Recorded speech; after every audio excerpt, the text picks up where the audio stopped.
नमस्कार, मेरा नाम है अनुज। आज हम भारतीय संविधान से संबंधित कुछ प्रश्नों पर चर्चा करेंगे, लेकिन प्रश्नों पर चर्चा करने से पहले मैं आपसे दो बातें करना चाहूँगा। पहली बात तो ये कि आप इन प्रश्नों को बहुत ही ध्यान से सुनिए, क्योंकि मैं इनको आपको लिख के नहीं दूंगा और सिर्फ मैं इनको पढ़ूंगा।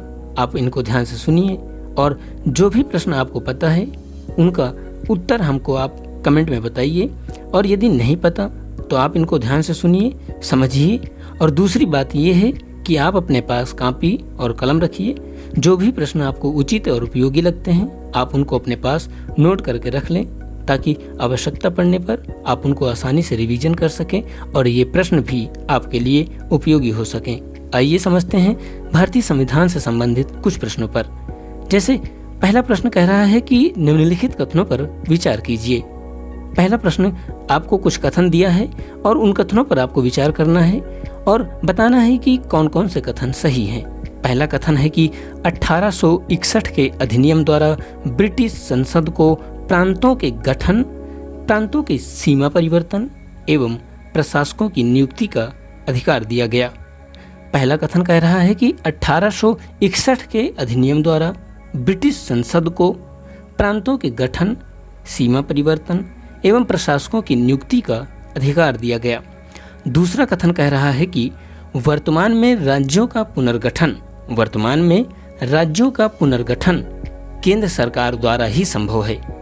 तीसरा कथन कह रहा है कि वायसराय परिषद की कार्यवाही का नियमन कर सकता था, यानी 1861 के अधिनियम द्वारा वायसराय को यह शक्ति दी गई कि वह अपनी परिषद की कार्यवाही का नियमन कर सकता था।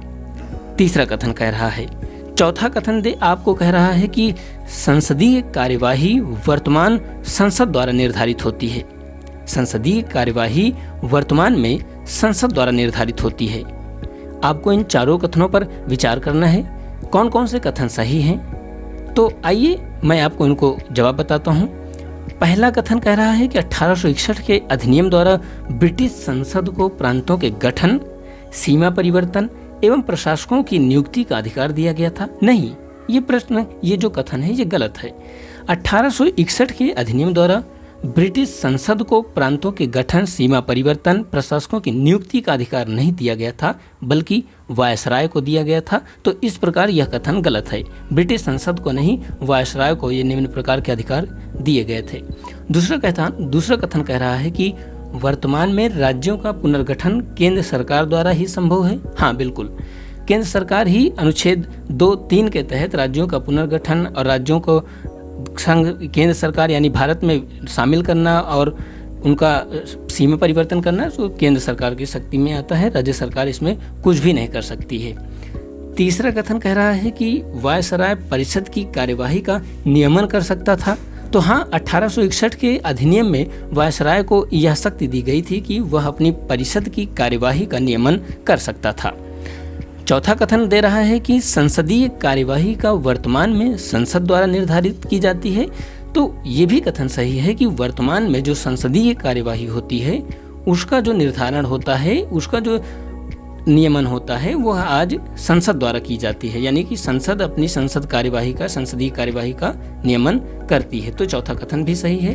पहला कथन गलत है, बाकी तीनों कथन सही हैं। दूसरा प्रश्न है कि लॉर्ड कैनिंग की विभागीय प्रणाली यानी पोर्टफोलियो सिस्टम कब प्रारंभ हुई थी? लॉर्ड कैनिंग की विभागीय प्रणाली यानी पोर्टफोलियो सिस्टम कब प्रारंभ हुई थी? पहला ऑप्शन है 1859 में, दूसरा ऑप्शन है 1855 में, तीसरा ऑप्शन है 1862 में और चौथा ऑप्शन है 1861 में। तो लॉर्ड कैनिंग की जो विभागीय प्रणाली यानी पोर्टफोलियो सिस्टम था वो 1862 में प्रारंभ हुआ था, 1862 में, 1859 में। लेकिन इसको जो 1861 का अधिनियम आया था, भारत परिषद अधिनियम 1861, उसके द्वारा इसको मान्यता दे दी गई थी। तो लॉर्ड कैनिंग की विभागीय प्रणाली को मान्यता कब दी गई थी? 1861 में। और प्रारंभ कब हुई थी? 1862, यानी 2 साल पहले। तीसरा प्रश्न है 1861 के भारत परिषद अधिनियम में वायसराय की वीटो पावर बनी रही थी जो उसे प्राप्त हुई थी। कह रहा है कि 1861 का जो भारत परिषद अधिनियम आया था उसके तहत जो वायसराय को वीटो पावर का मतलब होता है कि वायसराय अपनी परिषद की किसी भी निर्णय को निरस्त कर सकता है, उसको काट सकता है। इसी को कहते हैं वीटो का मतलब होता है कि बहुमत के फैसले को भी काट सकता है। परिषद ने कोई भी फैसला लिया लेकिन हमने वीटो कर दिया, बात खत्म, वो निर्णय गलत कट गया। अब वो भले आपने निर्णय लिया लेकिन उसको माना नहीं जाएगा। अगला प्रश्न कह रहा है कि 1861 के भारत परिषद अधिनियम में वायसराय की जो वीटो पावर थी उसको बनाए रखा गया था 1861 के अधिनियम में।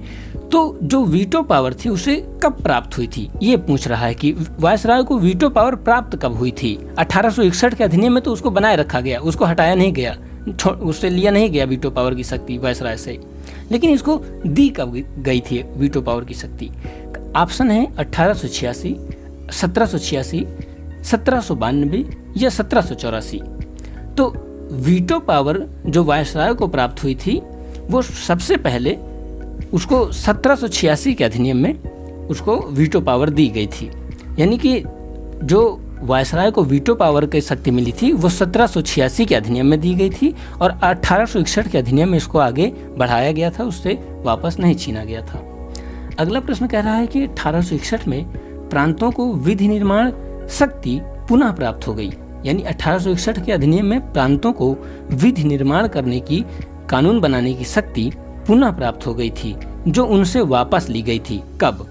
आपको बताना है कि प्रांतों से विधि निर्माण की शक्ति वापस कब ली गई थी जो उन्हें 1861 में वापस कर दी गई। तो आपके पास ऑप्शन है 1833, 1853, 1813 या 1786। तो 1861 में प्रांतों को विधि निर्माण की शक्ति पुनः दे दी गई थी जो उनसे वापस ली गई थी। कब? तो वो है 1833 में। उनसे 18 प्रांतों से 1833 में कानून निर्माण की, विधि निर्माण की, कानून बनाने की शक्ति वापस ले ली गई थी जो 1861 में उन्हें पुनः प्राप्त हो गई थी। इस प्रकार हमने कुछ प्रश्नों पर चर्चा किया। यदि आपको ये प्रश्न पसंद आए हों तो आप हमको कमेंट में जरूर बताएं। बहुत बहुत धन्यवाद।